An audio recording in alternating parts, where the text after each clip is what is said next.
किसी ने सही कहा है कि आवाज नीची हो तो कुछ लोग सुनते हैं, लेकिन अगर बात ऊंची हो तो सभी लोग सुनते हैं। नमस्कार दोस्तों, बोधा मोटिवेशन यूट्यूब चैनल में आपका दिल से स्वागत है। ये एक छोटी सी कहानी है जो आपके जीवन को बदल देगी।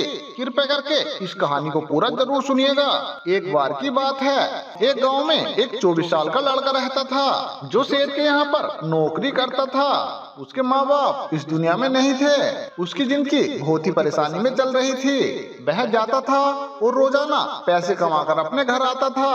वह खाना बनाता था, खाता था और फिर सो जाता था। एक दिन उसने देखा कि एक बूढ़ा फकीर अपनी पीठ पर 3 थैले लेकर एक शहर से दूसरे शहर की ओर जा रहा था। वह व्यक्ति काफी बूढ़ा था और काफी देर से वह यूं ही सफर कर रहा था। आखिरकार वह कुछ दूर और सफर करने के बाद वह चलते चलते थककर एक पेड़ के नीचे बैठ गया। तभी उसकी नजर एक नौजवान युवक पर पड़ी जो उसी रास्ते से जा रहा था और वह भी उसी दिशा में जा रहा था जिस दिशा में उस बूढ़े फकीर को जाना था। जब वह लड़का उस बूढ़े फकीर के पास से होकर गुजरा, इस पर वह फकीर उस लड़के से कहता है, अरे सुनो बेटा, क्या तुम मेरी थोड़ी सी मदद कर सकते हो? यह बैग बहुत भारी है और मैं बूढ़ा हो चुका हूँ। मैं ज्यादा समय तक इनका बोझ नहीं उठा सकता और मैं बहुत थक भी चुका हूँ। तो क्यों ना तुम मेरे एक थैले को ले लो और मुझे उस दूसरे गांव तक पहुंचा दो। इसके बदले में मैं तुम्हें 3 सोने के सिक्के दूंगा। वह लड़का ध्यान पूर्वक उस फकीर की बात सुनता है और उस फकीर से कहता है, अरे कोई बात नहीं बाबा, मैं आपकी मदद करने को तैयार हूँ। बताइए तुम्हें कहाँ जाना है? ऐसा कहकर उस लड़के ने उस फकीर का एक थैला उठा लिया और अपने कंधे पर ले लिया। तभी उस जवान लड़के को यह एहसास हुआ कि यह थैला तो बहुत भारी है। वह लड़का और फकीर दोनों रास्ते की ओर चल पड़े। कुछ दूर आगे चलने के बाद देखते ही देखते वह गांव खत्म होने लगा और अब एक सुनसान रास्ता आगे की ओर जा रहा था। वे दोनों मार्ग में मस्त होकर आगे की ओर बढ़ रहे थे। जब वह भीड़ से पूरी तरह से अलग हो गए तो वह लड़का उस फकीर से कहता है, हे बाबा, थैले में आखिर ऐसा क्या रखा है जो इस थैले में इतना वजन है? इस पर वह फकीर आदमी उस लड़के को जवाब देते हुए कहता है, अरे कुछ नहीं बेटा, बस इसमें कुछ तांबे के सिक्के भरे हुए हैं, इसी वजह से इस थैले में बहुत वजन है। उस फकीर की यह बात सुनकर वह लड़का मन ही मन सोचने लगा, लगता है यह बाबा कोई जरूर व्यापारी है, तभी तो इतने सारे तांबे के सिक्के लेकर चल रहे हैं। फिर तभी उसके मन में एक ख्याल आया कि भला मुझे क्या करना है, बस मुझे तो खाली यह थैला दूसरे गांव तक पहुंचाना है। जैसे ही उसके मन में यह ख्याल आया, उसने तांबों के सिक्कों का यह ख्याल अपने मन से निकाल दिया और अपनी धुन में मस्त होकर वह आगे की ओर चलने लगा। चलते चलते कुछ और समय बीत गया और वे दोनों एक नदी के किनारे जा पहुँचे। वह लड़का काफी हट्टा कट्टा था और काफी चुस्त और तंदुरुस्त भी था, इसलिए वह बिना सोचे समझे उस नदी में उतर जाता है। किंतु वह फकीर अभी भी किनारे पर खड़े थे। इस पर वह लड़का उन फकीर से कहता है, चलिए बाबा, क्या हुआ, आइए, हमें नदी पार करनी होगी, तभी तो हम उस गांव तक पहुंच पाएंगे। इस पर वह फकीर उस लड़के से कहता है, अरे मैं जानता हूँ बेटा कि हमें नदी पार करनी है, लेकिन जैसे तुम जानते हो कि मैं अब बूढ़ा हो चुका हूँ और 2-2 थैले लेकर मैं नदी पार नहीं कर सकता। अगर मेरा पांव फिसल गया तो क्या होगा? क्या तुम मेरी एक और गठरी ले सकते हो? मैं तुम्हें इसके बदले भी 3 सोने के सिक्के और दूंगा। इस पर वह लड़का मुस्कुराते हुए उस फकीर से कहता है, अरे बाबा, आप मुझे शर्मिंदा कर रहे हैं। अगर आप मुझे सोने के सिक्के ना भी दें तो भी मैं आपका कार्य अवश्य करूंगा। मैं आपको उस दूसरे गांव तक जरूर पहुंचाऊंगा। इस पर वह फकीर मुस्कुराते हुए उस लड़के से कहते हैं, अरे बेटा, तुम तो बहुत ही भले इंसान लगते हो। इतना कहकर वह दूसरी गठरी भी उस लड़के को थमा दी। उस लड़के ने जब वह दूसरी गठरी अपने कंधे पर रखी तो वह गठरी भी उसे बहुत ज्यादा भारी लगी, लेकिन उसने वहाँ पर कुछ भी नहीं कहा। जैसे तैसे उन दोनों ने नदी पार कर ली।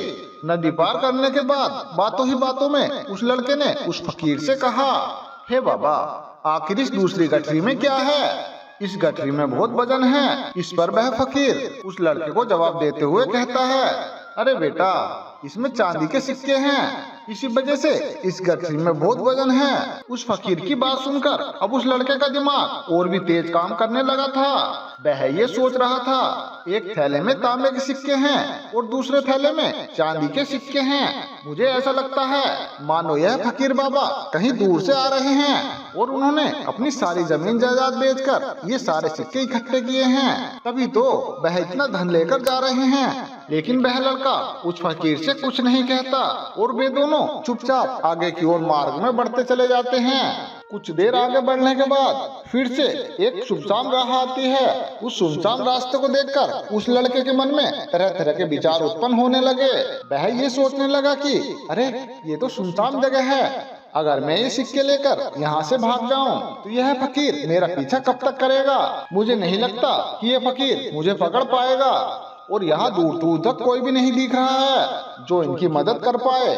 और वैसे भी ये बहुत सारे सिक्के हैं, मैं इनसे बहुत सारी दुकान खरीद सकता हूँ, मैं अपना नया व्यापार शुरू कर सकता हूँ। और वैसे भी यह बूढ़ा फकीर अब इन पैसों का क्या करेगा, इससे अच्छा तो मैं ही इन्हें रख लेता हूँ। वह लड़का इस बारे में सब कुछ सोच ही रहा था, तभी अचानक उसे खुद पर आश्चर्य हुआ। अरे मैं ये क्या सोच रहा हूँ, ये फकीर बाबा ना जाने कहाँ से आ रहे हैं, पता नहीं कितनी मेहनत करके इन्होंने ये पैसा इकट्ठा किए होंगे। मुझे इनका फायदा नहीं उठाना चाहिए। अरे नहीं नहीं, मुझे ऐसा नहीं करना चाहिए। उसने कुछ देर के लिए तो अपने मन के विचारों को काबू कर लिया, लेकिन कुछ देर बाद उसके मन के विचार उस पर देखते ही देखते हावी होने लगे। वह लड़का 2 थैले लेकर उस फकीर के पीछे पीछे चल रहा था और कुछ दूर आगे चलने के बाद एक पहाड़ी आई। इस पर वह फकीर बाबा उस लड़के से कहता है, अरे बेटा ये पहाड़ी मैं नहीं चढ़ पाऊंगा, मैं काफी बूढ़ा हो चुका हूँ और मेरे घुटनों में भी दर्द रहता है। अगर तुम मेरी तीसरी गठरी भी ले लो तो मैं तुम्हें 3 और सोने के सिक्के दूंगा, लेकिन याद रखना इसे कहीं गिराना नहीं, ध्यान रखना कहीं ये गठरी खुल ना जाए। इस पर वह लड़का उस फकीर से कहता है, अरे क्यों बाबा, आखिर इस गठरी में क्या है। इस पर वह फकीर उस लड़के से कहता है, अरे बेटा इसमें सोने के सिक्के हैं। यह सुनकर वह लड़का मन ही मन बहुत खुश हुआ। उसने चुपचाप वह गठरी भी उस फकीर से ले ली और देखते ही देखते वे दोनों मार्ग में आगे की ओर बढ़ने लगे। अब वह फकीर बिना कुछ वजन लिए आराम से उस पहाड़ की चढ़ाई पर चढ़ रहा था, किंतु वह नौजवान लड़का जो पीछे था वह वजन के कारण बहुत धीरे धीरे चल पा रहा था। लेकिन जब से उसने सोने का नाम सुना था उसका मन तो छलांग ही मार रहा था। वह मन ही मन सोच रहा था, अगर मुझे यह सारा धन मिल जाए कि मेरा पूरा जीवन तो आराम से कट जाएगा। वैसे भी ये बाबा तो बूढ़ा हो चुका है, भला इसे इतने पैसे की क्या जरूरत, इनका जीवन तो वैसे भी कट चुका है। अब मैं एक काम करता हूँ, मैं ये सारे पैसे लेकर यहाँ से भाग जाता हूँ। लड़के के मन में इस समय अनगिनत विचार उठ रहे थे। लड़के का मन अब उसकी बुद्धि पर पूरी तरह से हावी हो चुका था। अब उस लड़के का मन अपनी बात को सही साबित करने के लिए और वह अपने मन को शांत करने के लिए कुछ और सोच रहा था। तभी उसके मन में एक और विचार उत्पन्न हुआ। अब वह लड़का ये बात सोच रहा था कि लगता है यह फकीर बाबा कोई चोर है, वरना इनके पास इतने सारे सोने के सिक्के कहाँ से आएंगे। अगर ये कोई व्यापारी होता तो भला इस तरह से पैदल यात्रा नहीं करता। अगर इसके पास इतने सारे पैसे थे तो यह कोई ना कोई साधन भी तो अवश्य कर सकता था। लगता है यह कोई चोर है और चोर से चोरी करने में भला क्या बुराई है। यह सोचता हुआ वह लड़का अब उस फकीर से तेजी से आगे की ओर बढ़ रहा था और देखते ही देखते वह फकीर से आगे भी निकल चुका था। और वह ये सोच रहा था, जैसे ही इस पहाड़ की ढलान आएगी मैं 3 गठरियां लेकर भाग जाऊंगा और इससे ये सारे पैसे मेरे हो जाएंगे और मेरी गरीबी भी हमेशा हमेशा के लिए दूर हो जाएगी। मैं जो चाहूंगा वो मैं कर पाऊंगा, मेरे पास बहुत सारा धन होगा। और देखते ही देखते वह दोनों पहाड़ की चोटी पर पहुंच गए। अब ढलान का रास्ता शुरू होने वाला था। तभी वह लड़का उस फकीर से नजर बचाकर वह 3 गठरी लेकर भाग गया। अब उस लड़के को अपना शरीर बहुत ही हल्का महसूस हो रहा था, मानो उसे 3 थैलों का वजन तक मालूम नहीं पड़ रहा हो। काफी देर तक दौड़ते दौड़ते अपने आप को बचते बचाते वह अपने घर पहुंच गया। उस लड़के की कोई खुशी का ठिकाना नहीं था।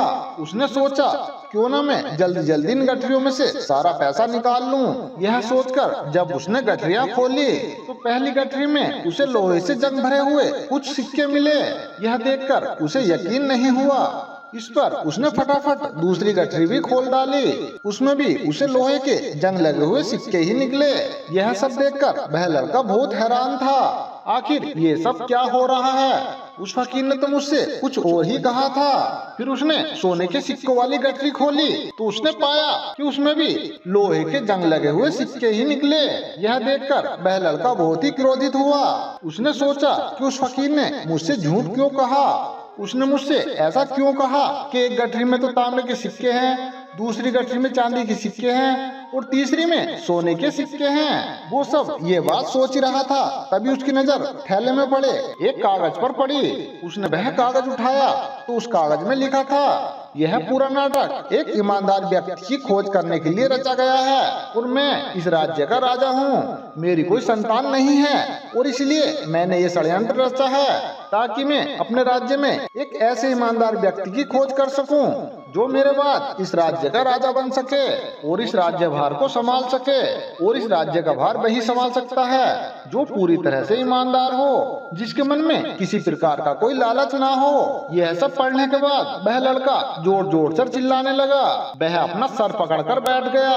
अब वो यह सोच रहा था कि अगर वो अपने मन के विचारों पर काबू कर लेता तो इसका जीवन संवर सकता था, लेकिन वह अपने मन के विचारों पर काबू नहीं कर पाया। दोस्तों, महात्मा बुद्ध कहते हैं कि मन ही सब कुछ है। आप जो सोचते हैं आप वही बनते हैं। इसलिए आपका सबसे बड़ा दुश्मन भी आपका इतना बड़ा नुकसान नहीं पहुंचा सकता जितना कि आपके मन के अनियंत्रित विचार पहुंचा सकते हैं। महात्मा बुद्ध कहते हैं, तुम अपने भीतर ध्यान से देखो। तुम्हारे भीतर जो विचार चल रहे हैं वही विचार तुम्हारे शब्द बनते हैं और शब्द कर्म के रूप में प्रकट होते हैं और इन्हें बार बार दोहराने पर कर्म बर्ताव में बदलता है और धीरे धीरे समय के साथ बर्ताव चरित्र में कन्वर्ट हो जाता है और यही चरित्र हमारे भाग्य का निर्माण करता है। इसलिए हमें हमेशा अपने विचारों के लिए सजग होना बहुत जरूरी है। हमें जागरूक होना बहुत आवश्यक है। हमें ये जानना जरूरी है कि हमारे मन में किस प्रकार के विचार आ रहे हैं। आगे महात्मा बुद्ध कहते हैं कि कमजोरी हमेशा छोटे विचार से शुरू होती है। यह एक छोटे से बीज के रूप में होती है और यदि इस बीज को नष्ट ना किया जाए तो यह छोटा सा विचार बहुत जल्द ही एक विशाल वृक्ष का रूप ले लेता है और हमारी बुद्धि की सोचने और समझने की शक्ति को पूरी तरह से नष्ट कर देता है। जैसे आपने इस कहानी में देखा कि किस प्रकार उस जवान लड़के का मन उस पर हावी हो चुका था और उसकी सही और गलत सोचने की क्षमता पूरी तरह से नष्ट हो चुकी थी, जिस कारण वह यह समझ नहीं पाया कि उसे क्या करना चाहिए और उसके लालच ने उसके भीतर इतनी ऊर्जा भर दी कि वह तीनों थैले उठाकर इतनी तेजी से वहां से भागा और अपने घर तक भी भागकर आ गया। इसलिए आपके मन में जब भी कोई पहली बार गलत विचार उत्पन्न हो तभी उसे जड़ से उखाड़ देना चाहिए, अन्यथा वह विशाल वृक्ष का रूप लेगा और वह किसी न किसी गलत राह पर आपको धकेल देगा। आप चाहकर भी उसे रोक नहीं पाएंगे। लेकिन अब आपके मन में यह प्रश्न उठ रहा होगा कि हम भला अपने मन के विचारों को कैसे रोकें? हमारा मन तो इतना चंचल है, वह इतना शक्तिशाली है कि वह हम पर हावी हो ही जाता है। हम चाहकर भी उस पर नियंत्रण नहीं कर पाते। इसके जवाब में महात्मा बुद्ध हमें ये दो बातें समझाते हैं। पहली बात, ये सही इरादा विकसित करो। कई बार आपने ये देखा होगा कि आपके मन में तो कुछ और होता है किंतु आप कहते कुछ और हैं, क्योंकि आपके मन में जो कुछ बसा है वो ही आपके मुख की तरफ से बाहर निकल रहा है। लेकिन जब हमसे वह गलती हो जाती है, लेकिन उसके बाद हमारा मस्तिष्क अच्छे से काम करना शुरू कर देता है। हमारे सोचने और समझने की शक्ति फिर से जागृत हो जाती है और ऐसी अवस्था में हमें ये एहसास होता है कि हमसे गलती हो गई है और फिर हमारा मन दुखी हो जाता है। हमारा मन अफसोस से भर जाता है और इस भारीपन और दुख से बचने के लिए महात्मा बुद्ध हमें सही इरादा विकसित करने के लिए कहते हैं। इसके लिए जब आप कोई भी कार्य करने जा रहे हो तो सबसे पहले आपको यह खुद से पूछना चाहिए, मैं जो कुछ भी करने जा रहा हूँ इसके पीछे मेरा इरादा क्या है? क्या मैं दूसरों को दुख पहुँचाना चाहता हूँ या फिर मैं दूसरों को नीचे दिखाने जा रहा हूँ या फिर मुझे अपने आप को ऊपर उठाना है? अपने आप से सवाल कीजिए, अपने आप को जागृत कीजिए। जब आप अपने इरादों के लिए सचेत होने लगेंगे, जब आप विचारों के पीछे सजग होने लगेंगे, तभी आपके भीतर सकारात्मक ऊर्जा का प्रवाह होगा। तभी आप अच्छे इरादों से जुड़ने लगेंगे और आपके भीतर बसी हुई वह गलत सोच और आपके गलत इरादे दिन ब दिन कम होने लगेंगे। परंतु यह बात याद रहे, आपको यह हर रोज करना होगा और आपको यह हर रोज ध्यान रखना होगा कि आपको केवल अच्छा सोचना है। आपके इरादे हमेशा अच्छे होने चाहिए, तभी आप दुख और तकलीफों से बच सकते हैं। अन्यथा आप हमेशा ही दुख और तकलीफों में घिरे रहेंगे और आप कभी भी इससे निकल नहीं पाएंगे।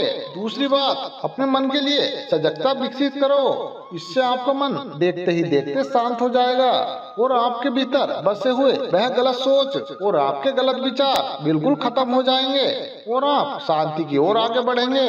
और आपको इसके लिए केवल इतना ही करना है कि इस पल में जो कुछ भी हो रहा है आपकी आंखों के सामने या आपके भीतर, जैसा भी जो कुछ भी चल रहा है, बस उसे देखते ही रहना है। अपने मन के अच्छे बुरे विचार, अपनी भावनाएं, अपने विचारों को बिना प्रतिक्रिया दिए उन्हें केवल देखते ही रहना है। तो आप देखोगे कि आपके गलत विचार धीरे धीरे खत्म होने लगेंगे, आपका मन खाली होने लगेगा और आप अपनी टेंशन से मुक्त हो सकते हैं और आप सभी जीवन के दुख और तकलीफों से दूर रह सकते हैं। इसलिए महात्मा बुद्ध कहते हैं, जो व्यक्ति स्वयं को देखता है वही सबसे बड़ा तपस्वी है। अर्थात जो भी व्यक्ति बिना प्रतिक्रिया दिए हुए अपने मन के विचारों को केवल देखता है और उन पर कोई भी प्रतिक्रिया नहीं करता, बस उन्हें ही देखता और समझता है, वास्तव में बस वही व्यक्ति अपने मन पर नियंत्रण कर सकता है, वही अपना जीवन खुशहाल जीवन जी सकता है। इसलिए अगर आप अपने मन को खुशहाल बनाना चाहते हैं तो आपको सबसे पहले अपने मन पर नियंत्रण साधना होगा, अपने मन को बिल्कुल खाली करना होगा। दोस्तों, मैं उम्मीद करता हूँ आपने आज की वीडियो से कुछ न कुछ जरूर सीखा होगा। अगर आपको हमारी वीडियो अच्छी लगी हो तो चैनल को सब्सक्राइब, वीडियो को लाइक और अपने दोस्तों में शेयर जरूर कर देना। तो मिलते हैं दोस्तों इसी तरह की एक और नई वीडियो के साथ। तब तक आप अपना ध्यान रखिए और हमेशा खुश रहिए।